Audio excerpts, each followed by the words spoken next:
This is the devotion for December 21st by Dr. Robert Chisholm. After listening to the king they left, and once again the star they saw when it rose led them until it stopped above the place where the child was. When they saw the star, they shouted joyfully. As they came into the house and saw the child with Mary his mother, they bowed down and worshipped him. They opened their treasure boxes and gave him gifts of gold, frankincense, and myrrh. Matthew 2, 9-11. Those far off come to the light. When the Magi left Herod, the star had been leading them reappeared. Earlier it signaled the birth of the Jewish king in Matthew 2:2, prompting the far-off Magi to travel to Jerusalem. But now it was a guiding star directing them to Jesus. The star's movement indicated it was low in the sky, suggesting it was a supernatural phenomenon. When the Magi arrived, they bowed before Jesus and worshipped him with their gifts. This episode had a foreshadowing function in Matthew's Gospel. The Magi, Gentiles from a distant land, responded to God's revelation, rejoiced when they saw God's appointed king, and worshipped the infant Jesus.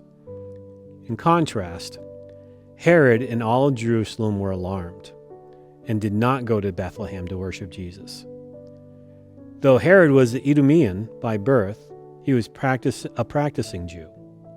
His response foreshadowed the nation's eventual rejection of their Messiah.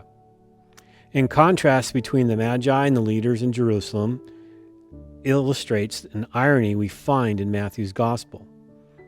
Those who were seemingly close to God should have recognized their Messiah were actually blind, rejecting Jesus, and were eventually rejected by God.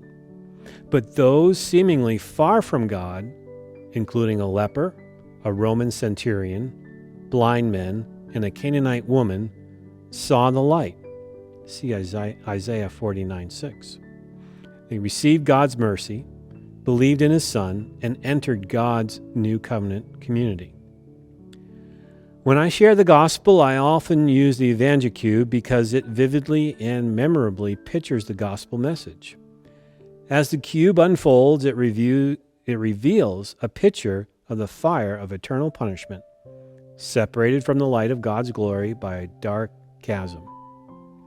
But there is a cross-shaped bridge connecting the two.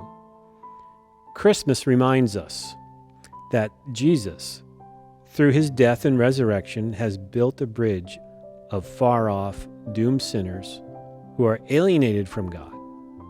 Crossing this bridge will save you from God's wrath and bring you near to God. You cross by renouncing sin and embracing, by faith, Jesus' offer of salvation. If you haven't done so, there's no better time than now.